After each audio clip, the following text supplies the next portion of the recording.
Hey guys, John Odermatt here, just coming at you real quick before we get started with today's show. I wanted to let you know that you can get the Lions of Liberty to come to your event. Yes, myself or Mark Claire or Brian McWilliams, we are available to speak at your event, your conference, your convention. We are available to have a live podcast on site or to facilitate a forum. So if you're interested in having the Lions of Liberty speak at your event, please visit lionsofliberty.com/speakers. Check out the different topics and things that we have in our repertoire. And we are happy, more than happy, to fly across the country for the right compensation to deliver the message of liberty to your crowd.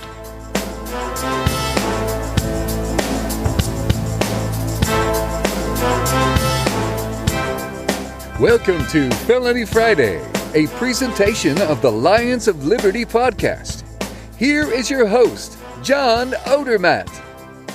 Felons, friends, and freedom lovers, welcome back to another edition of Felony Friday, and it is a special edition, my friends. This is episode number 200 of this glorious podcast that I have been slaving away at for almost 4 years to bring you incredible content from people who have suffered injustice in the criminal justice system, from experts in the field of criminal justice, and just from people who like talking about good old criminal justice reform.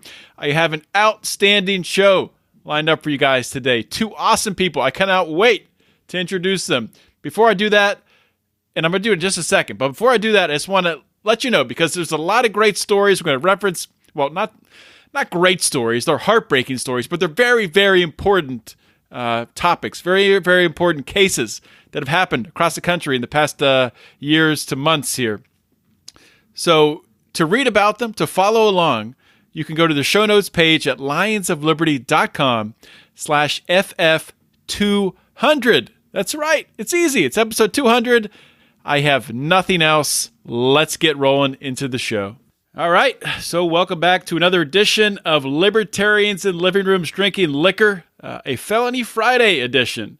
And I got two awesome guests today, really excited. This is episode 200 of Felony Friday, so I wanted to bring in the big guns. And I actually brought back someone who was on the famous episode 100, where we had the libertarian, conservative, progressive cop roundtable. Raeford Davis. Raeford, welcome back.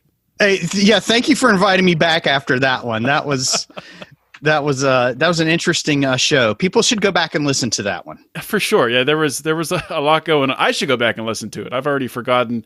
It was pretty contentious from what I remember. But yeah, Michael Wood. It was me and Michael Wood and geez, Dominic Izzo. Dominic Izzo. Yeah. Yes, that's right. All air quotes libertarians. Yeah. And oh my gosh. Yeah. And my other guest today, Pete. Probably gonna mess up your last name? Probably. Quinones? Yeah. Oh, that was perfect right there. Right. Actually, yeah, better than my family. Also known as, he's gone as in the past, Pete Raymond, Mance Rayder. I'll probably call him Mance a couple times throughout the show, but glad to have you guys on. It's good to be here, man. I have not. I've been on Mark's show. I've been on. What's that tall dude's name? The ugly one. The bald guy. Yeah, that guy. McWilliams. Oh, McWilliams. Yeah, I've been on his show, and I completed the trifecta. Yeah. You've made you saved the best for last here. So, I think Mance, listening to your great podcast, Free Man Beyond the Wall, and I feel like talking about the police, and I mean, you've written some great articles, especially recently, about some of these crazy things that are going on in regards to policing. So I wanted to focus this episode on that. So I think really in the libertarian movement, there's no two better guys to really talk about this topic with. So really happy to get you guys on the show. Before we get into breaking down and talking about some of these some of these police incidents, some of these police shootings that have happened in the past, 6 months, past year. We can go back as far as we want to. Let's talk about what we're drinking on today's show. We'll start with Mance. Do you have a drink for LILDL? Yeah, well, last time I was on, I caught a bunch of crap because I had one of my garbage, what I call my garbage drinks, which is like wine mixed with a bunch of other stuff and everything. So I thought I'd break out. I have a Glenlivet 15 Oak Reserve here, and I'm chasing it with an IPA called Hell or High Watermelon from 21st Amendment Brewery. I've had that. Yeah, it's actually really good. I've actually been to that brewery. It's in San Francisco. Yeah. Yeah. So so I broke out the big guns for this one. Well, I didn't bring out my 25 year, but this will work. Well, there you go. Raeford, are you drinking anything? Yeah. So I'm having, this is great, Moscow Mule. How about that? All right. So sounds we'll good. do a little freeze vodka. That's cheap and tastes pretty good. And a little ginger beer and a lime. So, usually when I'm drinking, I want a good mixed drink. My drinking buddy's my mom. So whenever we get together and watching football games or something, and we want to drink, that's what we drink together. So cool. That's my mom and I. That's what we drink together. Well, I guess I'm breaking out the big guns too. I'm drinking some. I'm going to say this wrong. It's Irish whiskey. Kilbeggan Irish whiskey. Actually, my coworker, who actually just got married in Ireland, brought this back to me a couple months ago, and it's delicious. It's smooth and does the job. So yeah, I had a listener to the show send me, and he doesn't want his name put out there, but he sent me a bottle of Glenfarclas 25, and that is just. Jen and I had some on Saturday night, and it is, you open the bottle and it smells like fruit. I mean, you just smell the sherry, you smell like fruit cake. I mean, you could just tell it's been in sherry, sherry casks for a long time and everything. But that's that's not for every day. Yeah, that's one you'll enjoy for a while for sure. Yeah.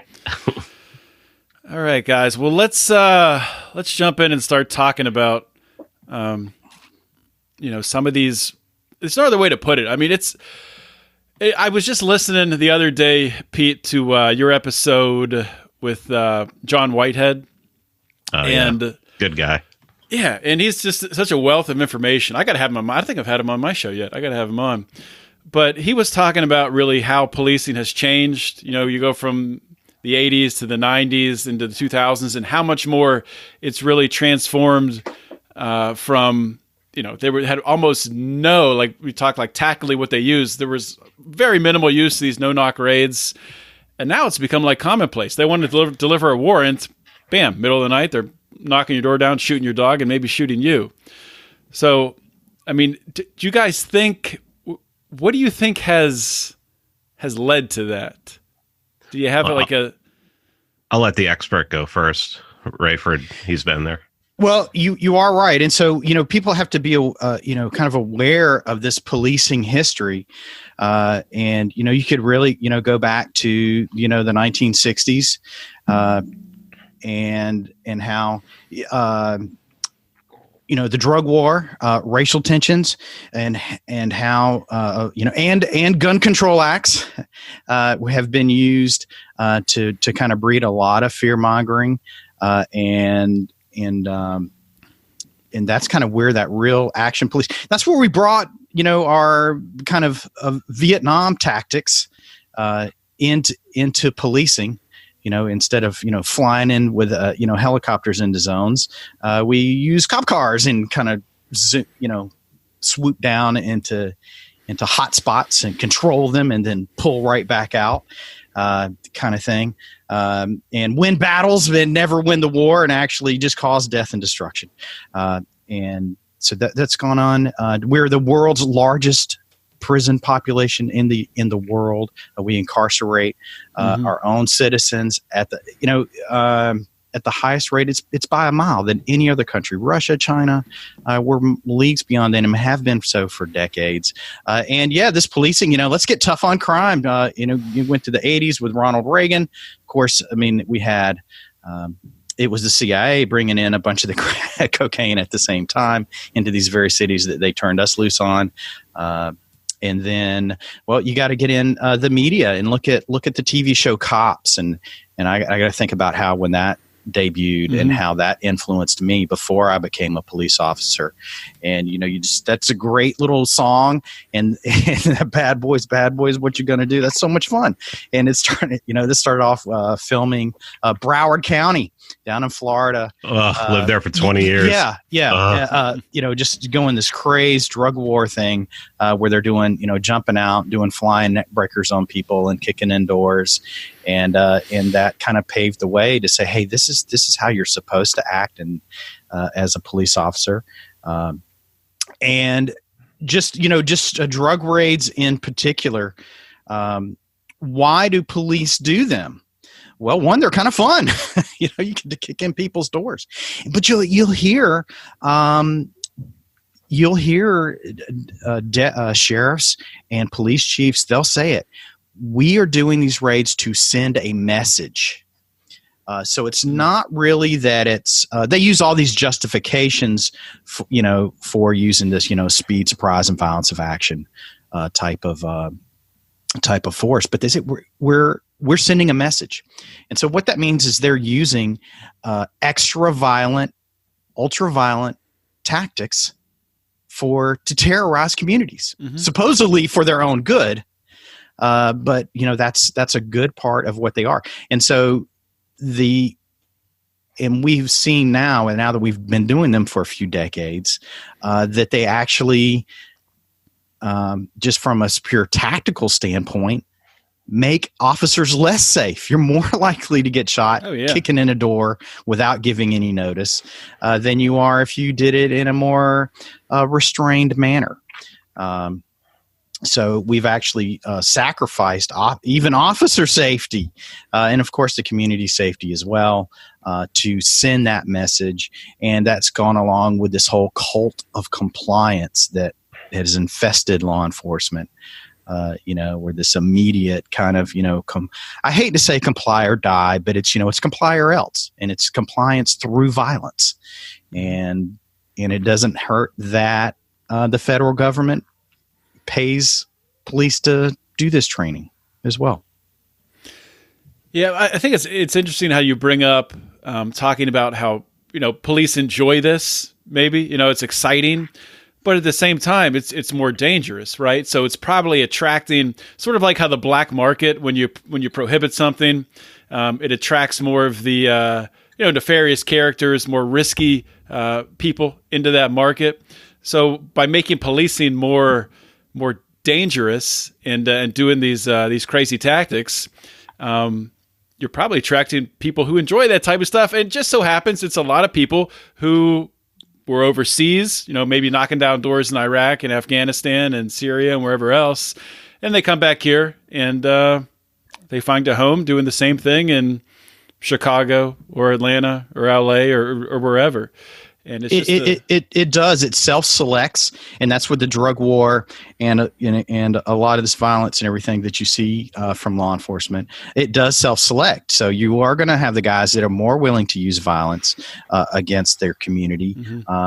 They're the ones that are going to be on the SWAT team, and they're the ones that are going to be writing the policy to justify the violence that they use. And so it does become this kind of feedback loop. To where it's more violent, and so they justify it, and also we're going to talk about police training, and I know we're going to talk about some other instances where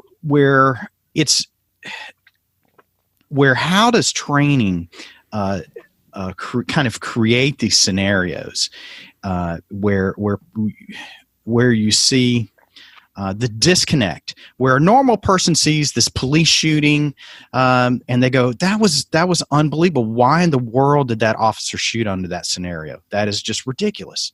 And then you have police officers saying, yes, this was totally eminently justified, and that officer had no choice. So how does that disconnect come in? And this comes through, this is how that kind of SWAT raid, immediate compliance filters down into every interaction that kind of police officers have. Is a lot of that training. Cops screw up and make mistakes, and so what they do is they set the training to justify the most egregious or almost anything an officer do. They specifically design the training so they can go back and justify it. So if something, they really don't want to go around shooting people, but if they do, they want to be able to go back to that training and say, see, this officer, no matter how outrageous it really looks, he followed training. It's not really the best course of action, but they do that training as to go after the fact justification. But what has happened is that training becomes ingrained, and you have generations of police officers that follow that same training and don't understand, kind of the dynamics. And that's why that's the most egregious police actions are actually, they go back and say, yeah, it was justified. And that prevents any kind of accountability. Cops are confused. Hey, I followed policy. So how can you want to turn around and charge me for murder or say I didn't do everything I could to stop it or whatever? I followed policy. But they don't know really where that policy came from. And then you all get in the whole court system about how officers and the police departments, don't really have any accountability whatsoever. They feel like they do, but they don't. So one of these incidents that Pete wrote a lot about recently was the one in Fort Worth, Texas, where there was, I guess the story is kind of conflicting now. Pete could probably chime in with what the latest story is coming from police, but initially it was a welfare check, but then they've sort of changed it, saying that maybe it was called in as a burglary or I don't know what the terminology was. But this, of course, for the listeners out there, this is the case where the police officer shot a Tatiana Jefferson through a window, shot and killed her with her. She was playing video games with her nephew, and so when we're talking about police training, and I know, Pete, you've written about this in a way that you think that this one is kind of lumped in differently, where we shouldn't expect maybe the same result that we saw with the Amber Geiger case. Well, there's a big difference. Yeah. Amber Geiger wasn't performing her job, right? And one article, it's really a blog post by Scott Greenfield, who's one of the best follows on Twitter. He's a great, yes, he's good. He's really good. And he wrote a blog post 4 years ago called Tamir Rice's Basically Reasonable Murder. And he basically spells out in there the Graham versus Cooper decision, where whenever a police officer does something on duty, they are judged by, they can't be judged by someone from the outside. They can only be judged by, they have to be judged by what's happening at the scene right then. Basically, I think Raeford has said this in relation to the Daniel Shaver murder, was when they went to trial, the people that they bring in as experts are the people who do the training, who train them to act this way.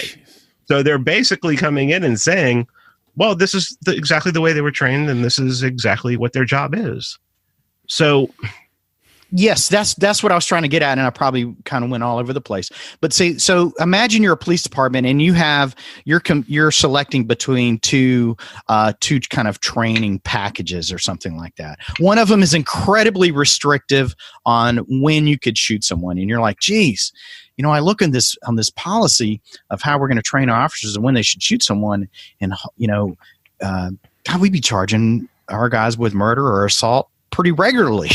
Or you have another person who says, hey, here's our training, and we can pretty much justify pretty much anything you do. Which one are you going to select? Not out of malice, but just out of, hey, this one kind of works. Now, on the side, you kind of tell your guys, hey, we're training you this way, but you really need to kind of act, more reserved. But you see how that goes, and has been for a long time. Let me read a quote. This is from, here's the trainer, a self-defense expert, or policing use of force expert, that with the Philando Castile murder, where Officer Yanez killed Philando Castile. And he said if Officer Yanez believed he saw a gun, he was justified to shoot. He is trained to do so. He is justified in doing so. And here's the important part. He would be remiss in not doing so. So this is how officers trained, is if you even see a gun, not only should you shoot them, you would be remiss in not doing so. So that's the experts. That's the whole, what's his name? The whole warrior philosophy guy that goes out there and gives those crazy pep talks to cops. And that's that whole, that what they call that comply or die policing mindset, warrior mindset, whatever you want to call it. And of course, then officers see that, and that's why they shoot. So he got to shoot. Well, yeah, it's not even a gun. If they see the famous thing that you always hear is they reach for their waistband. Yeah, and see, that even goes back even further to, you don't even have to see the gun. You just, waistband. As Scott Horton says, waistband. That's it. Furtive movements and waistband. That becomes justification to shoot. So you don't even have to see a gun. You can just, I thought I saw one. And with that training, I call it like scenario fulfillment, where you imagine that you see it even when you don't, and then you must shoot out of fear. I've been in that situation.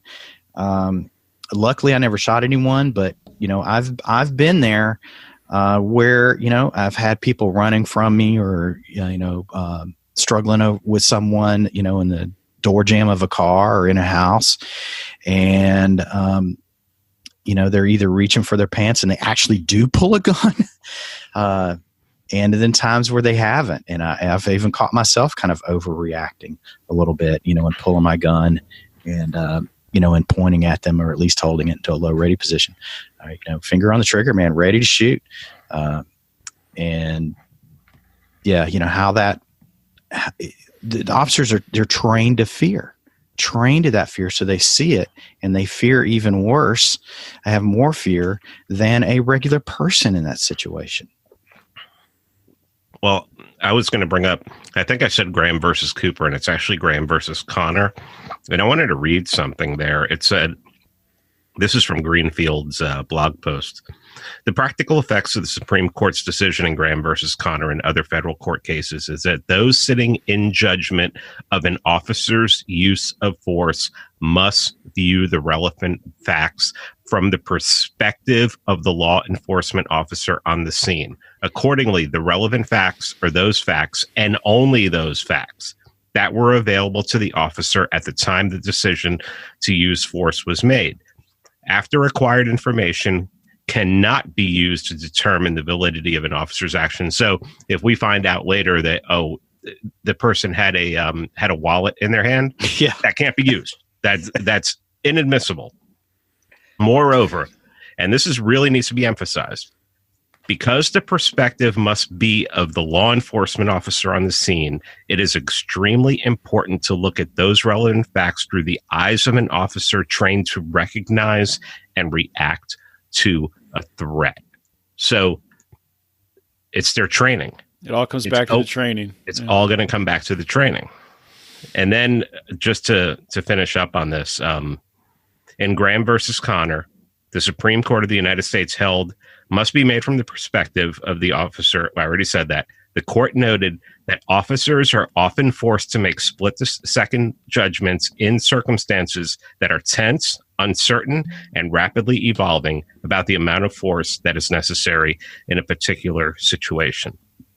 In the situation of Tatiana Jefferson, she's sitting up at 2 o'clock in the morning with her 8-year-old nephew playing video games. And I'm sure there is somebody out there who wants to say she deserved this because she had an 8-year-old up at 2 o'clock in the morning. I think that's irrelevant. When I was 8 years old, I was completely up at 2 o'clock in the morning. But yeah, I'm sure there's people on Facebook who've commented that. Yeah. So for some reason, the front door was ajar. Now, if my front door is ajar at 2 o'clock in the morning, there's, I'm probably drunk as hell or something. But if that's why the police were called out there, it just makes sense to me that you knock on the door. The first thing you do is you knock on the door, or you yell in, "Hey, is there anyone in there?" This wasn't done. They just started prowling around the house with high lumen flashlights in the dark. So, and then up to a certain point, they're out in the open. They haven't breached any kind of fence or door or anything like that. And then at one point, they come to a fence that looks to be, in the video, about 6 feet high, and the door is closed. They open that, Aaron Dean opens that door and goes in. At that time, he is trespassing. He walks through, and that's seconds later. He looks at the window. Tatiana Jefferson probably saw the lights, saw that somebody was creeping around out there. The 8-year-old nephew says she grabbed a gun and pointed it at the window, like I would do, probably like Raeford would do. I don't know if John owns a gun, but probably like John would do. And at that point, the officer shot through a screen, a closed window, and hit her and killed her. And people, and the biggest problem, the reason this keeps happening is because people aren't outraged about it, is because people aren't up in arms about it. It's, as corrupt as the system is, when people really start making us think about stuff, politicians do listen because they want to get reelected. Self-preservation kicks in at some point. But people just, I don't know if it's 15,000 years of government schooling, but they just have this idea that these cops are in situations at all times where they feel like they're going to get killed. And I mean, I can blame it on the war on drugs. I can blame it on a lot of different things. But I think Raeford would agree with this, it all comes back to the training and the mindset. The mindset's more important than anything. I mean, can you imagine if police had to abide by I'm starting to try to call it the zero aggression principle after I can't remember his name, Gerard Casey, the Irish libertarian. Could you imagine if they had to abide by what I'll call it the non-aggression principle, where they could only act to protect themselves or somebody else? Well, if they're doing that, they're not in that backyard breaking into somebody's property. They're knocking on the door and going, "Hey, are you all right?" Or trying to call them. I think it'd probably be, I think a police officer could make one phone call and give the address and probably get the phone number there, or find out who lives there and get their cell phone number. I mean, the friggin' NSA is listening to everything we do. I doubt it would be very difficult for this to be done, but maybe it's just too much. Maybe it's not in their purview for their job. I mean, or they could send a Facebook message from one of their stock accounts, I'm sure. And here's the other thing is, if I killed somebody and it was accidental, and that person was completely innocent, I wouldn't be able to live with myself. I mean, I probably would go out into the woods with my gun. I don't know that I could live with myself. How do they continue to live with themselves after they do this? I don't get it. I'm not asking people to kill themselves. I'm asking what is in that mind that helps them to justify taking the life of an innocent person. I don't get it, man. I don't get it. I don't. Well, I would agree. And that's why I think you see a lot of PTSD in cops and stuff, is a lot of moral injury. And so these laws and these rules that give a lot of liberty to police officers to harm people, ultimately, it causes issues. I know you got a kitty. You got a cat. You got a cat bothering you. With it puts officers where they are destroyed. So you're not helping cops either, because you're going to put them in positions where, spiritually they're going to destroy themselves as well by aggressing against others. And when we judge them differently, when we judge a civilian, part of if you are justified in killing someone, part of that's going to be, did you bring on the difficulty? What part did you play in bringing on the difficulty?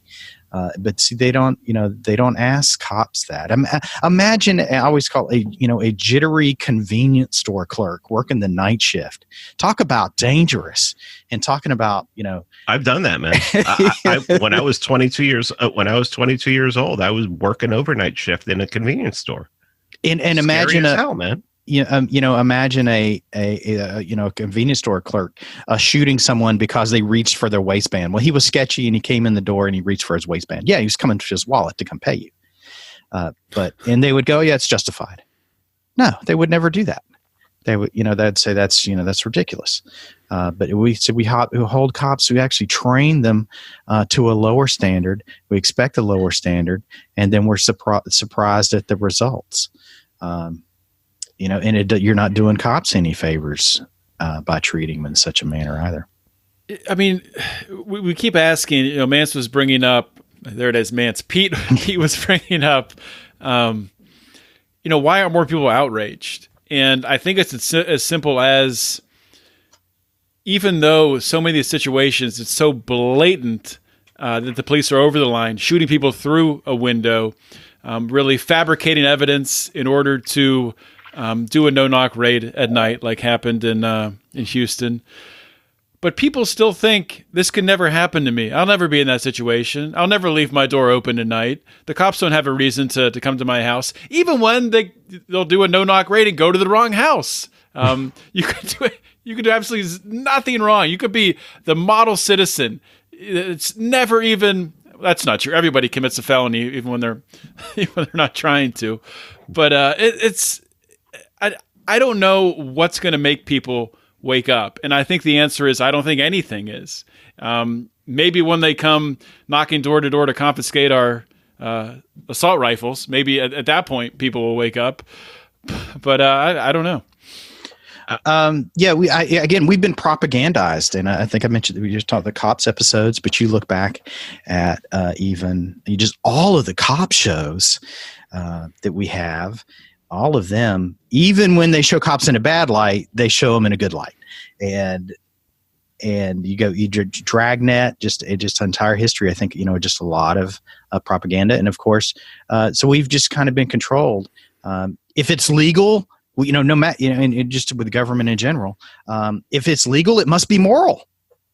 So if cops do it, it must be right.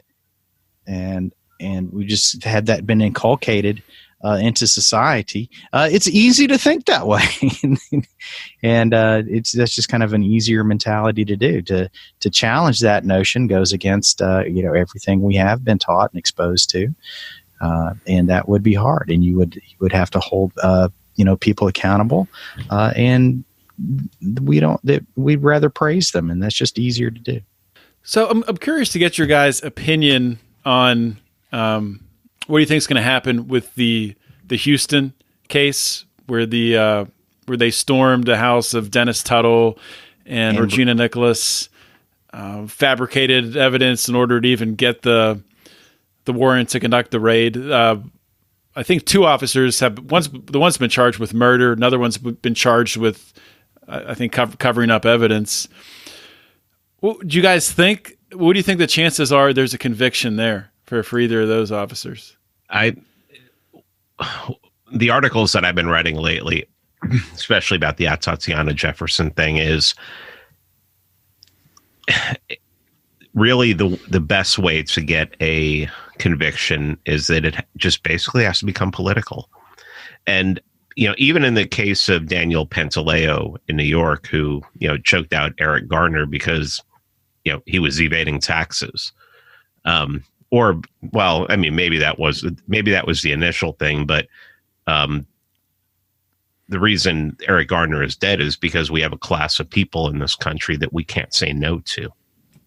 And it is absolutely remarkable to me that when I talk to somebody who's pro-police and I say, how can we have people in our society that we can't walk away from voluntarily and just go, no, I don't want anything to do with you. Oh, well, you're a criminal.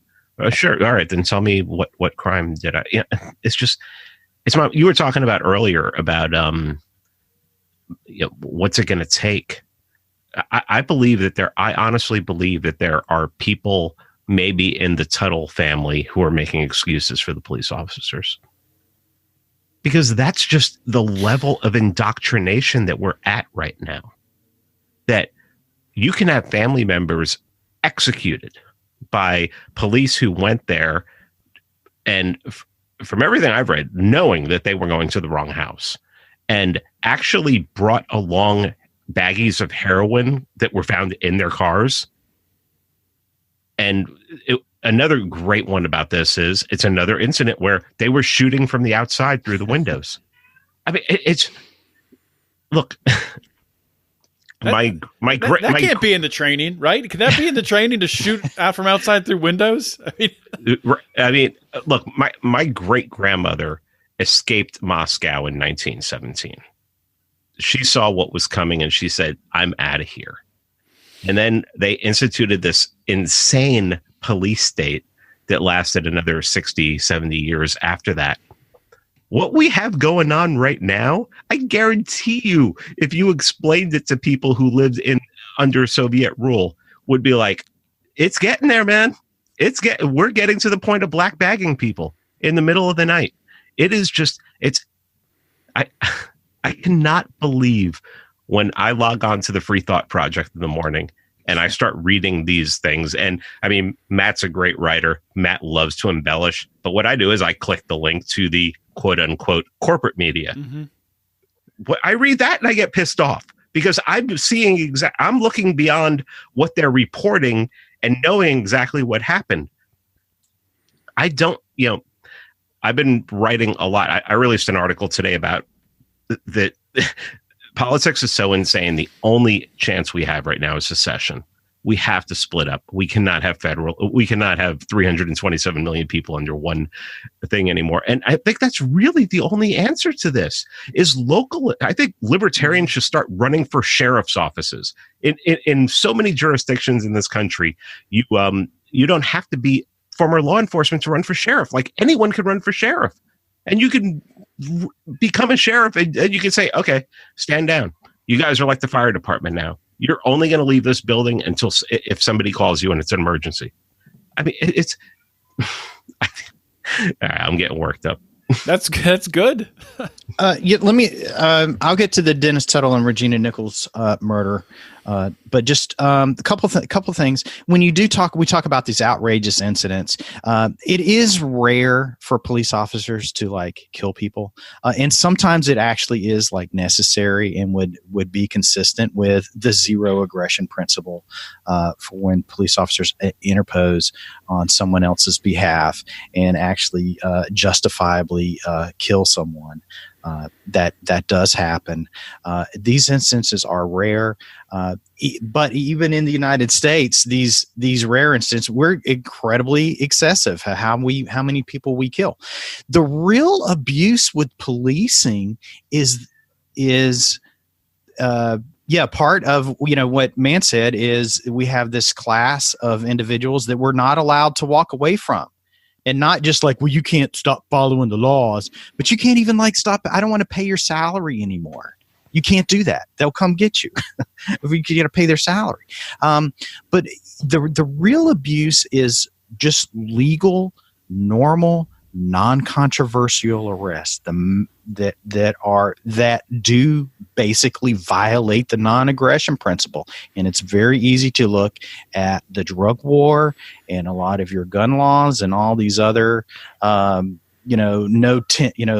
tint on your windows kind of contacts, or biking on the wrong side of the road kind of things. Got a tail light out. Yeah. Tail light out that police officers, intentionally escalate into some type of arrest.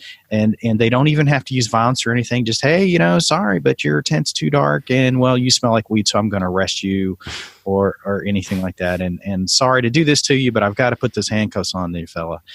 That's where the greatest amount of abuse is and oppression. And you talk about your grandmother or whatever fleeing from Soviet Russia. I was looking at like Louisiana and Oklahoma, which have the highest incarceration rates in the nation. Their incarceration rates are less than 1970s East Germany police state. So we're arresting and incarcerating less people than them. And you say, well, they arrested people for political purposes.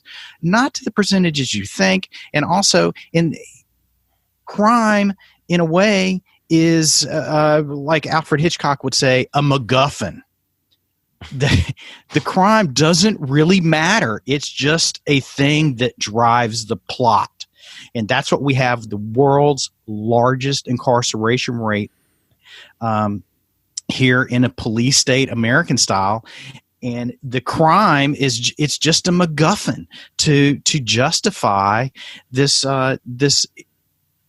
institution of control. It's completely out of hand. And it's so difficult because as libertarians we get it, and it's almost frustrating to a point that we're in our own echo chamber, and I'm in all these Facebook groups, and we're all saying the same thing. It's so hard to get outside and influence other people outside of the liberty movement. I mean, to be perfectly honest, I think it's easy to do things with, like, I think most people are coming around on how bad the war on drugs is for society on so many different levels. Even outside, I think everyone's in favor of legalizing marijuana. Like 80% of the population is something like the fastest growing base of cannabis users is people over the age of 65 now. But it's so, for whatever reason, because of this indoctrination, because of public schooling, because of these TV shows that have glorified policing, because of all these factors, it is so hard to influence people that we have a serious police problem. And I know, Mance, you were talking about secession being a solution. That could be. The other solution could be a collapse of society, collapse of the dollar, which could be coming. Could be a collapse of the pensions, which the reason why a lot of people are police officers is to collect that pension when they retire. And if the financial markets collapse, we could see, people fleeing that profession, which I think would be a good thing. And we could, hopefully it would be a good thing. We could sort of reimagine policing in a more free society, hopefully. But, I'm kind of left here understanding the problem. Understanding the problem is that really we have, when the police officers are not held accountable, when they go to court and you're able to bring in the person who did the training, and I wasn't familiar with that aspect of it, that they're actually bringing in the professionals to testify in court are the ones who train the police to operate a certain way. Well, I heard that secondhand through that. I heard that Raeford told Scott Horton that, and then Scott Horton told me that. So, Raeford, can you verify that?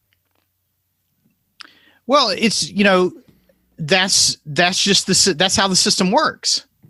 So they know that how they do it, and so even when you have, like with the Houston police shooting where they actually charged the officer with murder. See, this is how it kind of works. And so why do they charge some officers or dismiss them? Why do they vehemently defend some? So the brass and the chain of command and and when you say police officers aren't held accountable, I remember as a cop, I would hear that and say, you guys are crazy. We are just under an absolute microscope here as a police officer, which is true. But I'm just curious, just to dig deeper there. Like from what perspective? From just your superiors, or like? Oh yeah, because I would bet, just within the, when the 6 years I was a police officer, it was probably 30-40% of police officers were we cycled through, and they were either fired or let go or quit because of issues with them, and so they're the police department's like, geez, man, if we hold these guys any more accountable, we're not going to have anybody left. And they were really really trying to have, a high level of integrity and professionalism.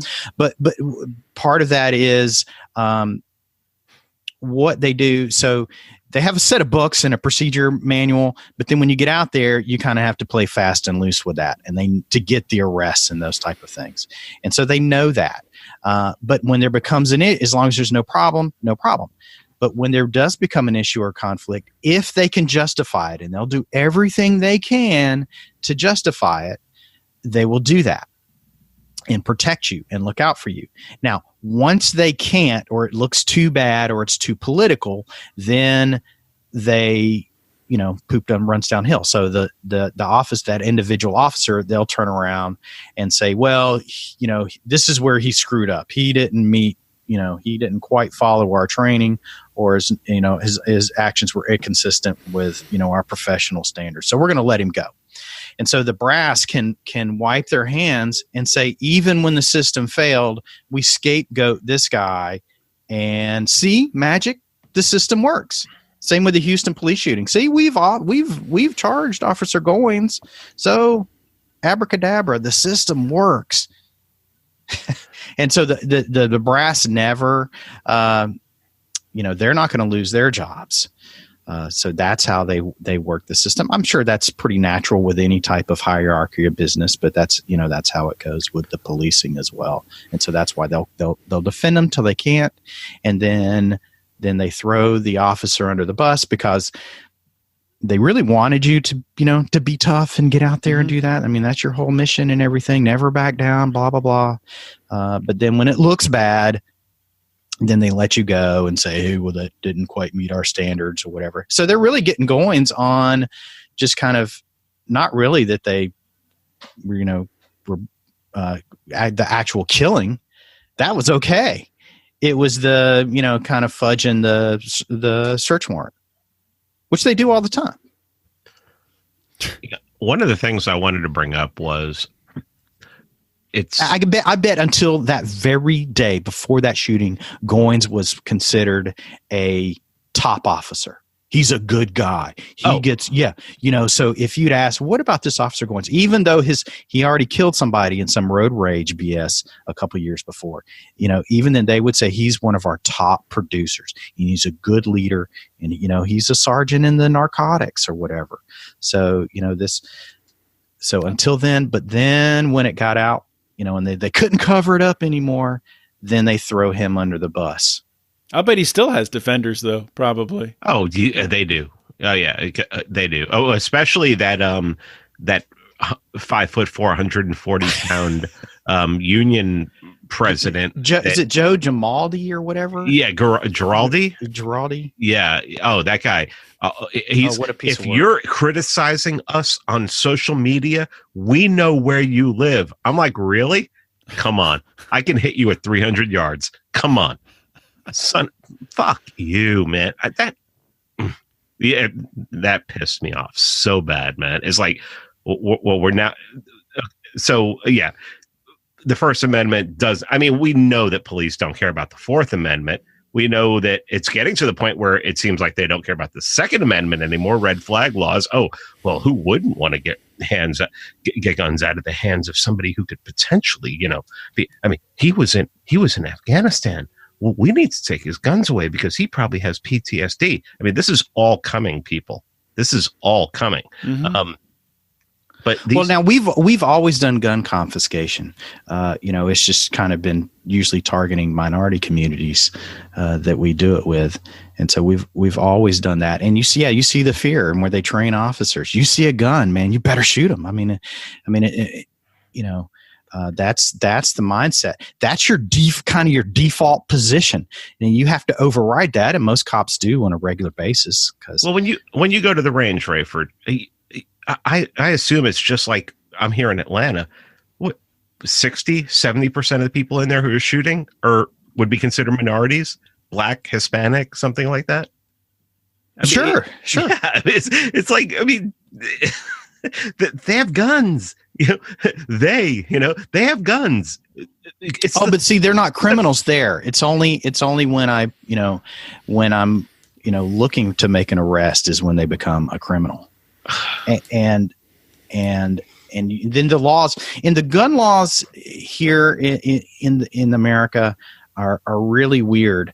And so I look at in South Carolina, where you can carry a gun in your car. You don't have to have a concealed weapons permit to carry it in your car, but it must be in the glove box or a center console. If it's not in the glove box or center console, so you have it under the seat, that would be carrying a concealed weapon, and that would be illegal. Mine's in my lap. It's in your lap? Oh, yeah. See, mine's in my lap. You are a criminal. So it's easy to purchase a gun, but we have a million different ways to criminalize you. I look at the state of Maryland, where they have you can't even carry a gun really whatsoever without a handgun without a concealed weapons permit, and 0.02% of the population has a concealed weapons permit in the state of Maryland. So that means 0.2% of the population, 22,000 permits out of a population of over 6 million residents. So that means that if anyone's carrying a handgun out of their home in the state of Maryland, that you have a 99.8% chance they are a criminal. And so you can arrest them. Not only can you should. And if they resist, you probably should shoot them because they have a gun. So it's easy to get a gun, but then we have a million different ways we can criminalize people. Now, we don't go so much around the suburbs criminalizing people, but we do go into, more urban areas, the high crime ones, and that's just a continuation of the black codes from the 1920s, and even the original, what was it, in the 1960s gun laws that Ronald Reagan helped implement because of the Black Panthers. Yeah. Was the Black Panthers, which they were just hey, we're gonna patrol and protect our own communities, and the Symbionese Liberation Army, the Patty Hearst thing, all of that was manufactured. With the CIA and the FBI. Yeah, that was the Mumford Act that Reagan signed in 67. One thing I really wanted to bring up about this whole thing is when you talk to people, especially on social media, and I know that, John, you sent me a link to a 16-year-old kid in Fresno by the name of Isaiah Marietta Golding, who he was suspected of murder and ran from the cops and jumped the fence. And the police, he went down on one knee and shot him in the head as he was running away, because apparently he reached to pick up his pants. Immediately people started saying, well, why did he run? Well, why did he run? Okay. One of my biggest issues with policing in the United States is that we have this propaganda, this line of propaganda, innocent until proven guilty. Policing in the United States is anything but innocent until proven guilty. If you are taking a battering ram and knocking someone's door in, the assumption is, I assume it's that they're guilty. I mean, you're not battering the door down of somebody who you assume is innocent, right? But isn't that the starting point? This kid who was running away, even if he was guilty, they didn't know that. He has not been tried. Yeah. He has not been questioned. They just executed him because he ran. He's 16. People do stupid stuff. Kids do stupid stuff when they're 16 years old. I did stupid stuff when I was 16 years old. So sentence? There was a shooting in Pittsburgh that happened around almost the same time. That was exactly the same. Same thing happened. Car was pulled over that was suspected of being part of a shooting, and 2 kids were in the car, or 3 were in the car. 2 complied. The one ran, and as he was running away, shot him right in the back and killed him. Antoine Rose, I believe, was his name. Yep, I remember. And the officer was he went to trial. He was charged, but was not convicted. Yeah. So, well, the first thing you would do as a kind of from a libertarian is what was the crime? Where, when you have these drug raid shootings, well, those are totally unjustified right from the beginning. There's no reason. It's total violation of just kind of basic humanity to be violently kicking in someone's door based on adult voluntary consensual use and trade of a substance. That's just a fundamental violation of moral principles of humanity. So you are automatically the aggressor, and any basis of claiming some type of self-defense is ludicrous. This is no more justifiable than a guy robbing a jewelry store and I had to shoot the owner because he flinched and I thought I had to protect myself. You have the same total lack of moral justification. With the kid that got shot in the back there, did the cops have a right to confront him? And so there was a shooting the day before. It's interesting. They thought he was a murder suspect. Well, the shooting the day before was him and his brother were alleged to have shot into a car that held 4 other kids. And they didn't actually hit anyone. They shot the car and blew the back window out, but they didn't actually hit anyone. That car sped off and wrecked. And that's how this other kid died. And so that's wow.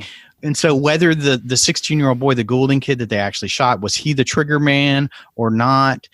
They didn't know at that time. And so they got good information. They went to the house, and instead of getting a warrant or anything like that, or maybe going to the parent or the father and say, hey, your kid's, been associated with this shooting. We definitely, he needs to talk to us, and this gun, you need to bring this, if he's got this gun, we need it because we got to make some type of resolution to this dispute. But they didn't do that. They just, did some pretextual traffic stop and then just did the whole, felony stop thing, which again, and you create that immediate comply or die situation. And then you have kids that are going to panic and run. So did they have, the right to confront him? I would say yes. I would say they do. But to kill him when he just runs, that's a little different. No, you don't. He was not like an immediate threat to others. Yes, he's grabbing his pants. Yes, it really makes you nervous when people are running away, especially people that are involved in a shooting. When they're reaching for their pants, it makes you worry. I've had people pull guns on me out of their pants, and it's a bad feeling. And so you are kind of hyper vigilant at that point, and you are running along. But the kid, here's the thing. You have to wait. You have to wait. This is what a professional does. That's what you signed up, and that's what you got the badge for. You're not some local yahoos that went to try to settle the dispute, over some kids. You have to see the gun. It can't be a wallet. It can't be a cell phone. You have to see the gun. He's got to pull it. And not only that, but you've got to give him an opportunity to ditch it. That's what you have to do. And I'm surprised this officer fired. He was a, been a sergeant. He was part of their homicide squad or whatever. I'm sure he's had a lot of people ditch guns on him. That's what they run, and that's what they want to do. If they have it, is they want to ditch it. You give them that opportunity. And, and I've had that same thing, man, they pull that gun and you're like, oh, this is really, really going to suck, but you got to give them the chance to either toss it or turn around and point it at you. At that point, then you can shoot them. But so you've got to wait. Is that what the training would typically be? That, I mean, the cops aren't taught to shoot somebody running from them they think has a gun, or would they be in some circumstances? Well, just like as Pete did, repeated the Supreme Court statute that says if you believe he had a gun, you can shoot him. So that's the Supreme Court standard that you're going to be judged by. The policy is, is it an imminent threat? They get a little nebulous on about, if you see a gun, or do you have to wait till you see a gun or not in the police training? Again, they're gonna kind of lean towards, well, if you think you see one, you can shoot them, and you'll be justified with our policy for the reasons that we talked about earlier.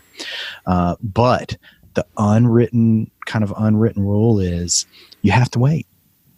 You got to wait. You got to see that gun, and not only that, but you got to give them an opportunity to ditch it. If they turn around and they bring it towards you, then you can shoot them. That's not everybody. That's not all cops. That's what most do. But there are plenty who are like, hey, you get a chance, man, you light them up. And and so that's not 100%. But I think from a professional standpoint, it really stinks. But that's what you get paid for. And that's where that whole honor and duty comes in. I mean, man, if you wait till then you want to claim, you want to puff your chest out when people say thank you for your service, then go right ahead, man. You earned it. But to shoot under those circumstances they did, that's no honor in that. It didn't meet any kind of standards. They'll say it did, and they'll justify it. But ultimately, it didn't, and that officer's going to have to deal with that. If he's not a psychopath, then it's gonna cause him problems for the rest of his life as well. I did want to bring up one more topic here, and I know that you've written about it. I forget which article it was, Pete, but comparing the rules of engagement of our military and how much more restricted we are when we're on foreign soil than domestically. I've had multiple veterans on my podcast, and what they all say is if they're in Afghanistan and they're on patrol and they see somebody and they have an AK-47 in their hands, they are not to engage them. They are only to engage them if that muzzle is facing them. If that person raises that muzzle towards them and it looks like they're going to fire upon them. So the question must be asked, why are the rules of engagement in a war zone more strict than the rules of engagement in the yard of I believe that this kid who was shot in the head, the 16-year-old, he was running in a yard that was a preschool or a daycare center. And I know what's funny is when I present a question as such, one of the first things that bootlickers will say is, well, they really need to change the rules of engagement in the war zone. And it's like, how do you win with these people? They love authority so much that they just want to see people dead. And I mean, that is, we live in, and people ask all the time, and I know that I catch crap for this because it's very metaphysical. They say, do we have so much more violence in this culture than, say, other, certain European countries or countries around the world? And so many people want to say, well, because they're homogenous and no, I don't think it has anything to do with the fact that they have a homogenous culture over there. It has to do with the fact that our government, who we're taught to look up to as to be daddy, they only know how to solve anything with violence. So how is that not going to trickle down into us? Where it's like, oh, okay, so the government, so we got attacked on 9/11, 3,000 people died. The only logical thing to do is to invade Iraq and kill 1 million people. Because, yeah, that's eye for an eye. I mean, I really honestly think that all of the violence that you see in this country, in this culture, is because the people who educate us, that's what they endorse. That's what they're all about. That's who they are. It's the only thing that makes sense to me. I mean, it's the only reason I can think of. But some socialists will blame it on capitalism. The white supremacists will blame it on the fact that we have a mixed cult. That there are mixed races here and everything. I mean, no, I just think it has to do with that's what we're taught. That's what we see. That's how the government, who is supposed to be our daddy, responds to any kind of threat or any kind of any situation. Well, that's how we do it. Yeah. It's the only thing that makes sense to me. I don't know. I've been thinking about it for years. That's a good question.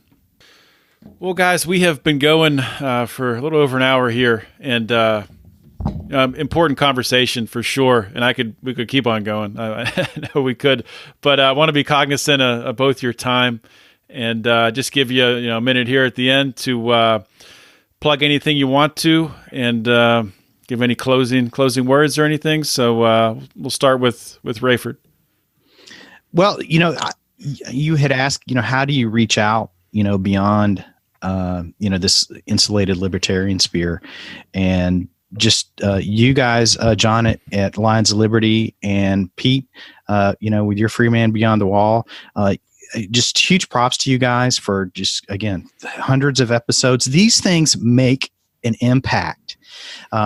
So I can look back as, I was a bona fide Kool-Aid drinking bootlicker, whatever you want to call it. I mean, I was this unreachable audience that you guys were complaining about. This absolute worst. And look at me now. And it's because of people like you. And I got to say, I think Mark Claire was one of the very first people that I did a podcast with, to kind of reach out to them. It's because I heard this and these different principles, the non-aggression principle, and all these libertarian things from Ron Paul. But it's guys like you say, you do make a difference. It is slow. You can't go kind of directly at people, but you put that out there and they hear it. And it kind of troubles their mind. And yes, why are we so violent? Why do we reflexively, justify having this police state we do in America? And no, it is wrong, and it violates basic principles. And you just kind of hammer that, and incident upon incident, and blog posts and podcasts that you guys do, you really make a difference. And I'm proof of that. Yeah, and if you guys want to follow Raeford on Twitter, you're at Raeford D. Is that right? That's right. Okay. And anything else where people should follow you or go to find your work? I know you've written for Libertarian Institute. Yeah, I've done a little bit for Libertarian Institute. Raeford D on Twitter and Libertarian Institute. Okay. Pete? I want to say that Raeford was the second interview I ever did. And wow.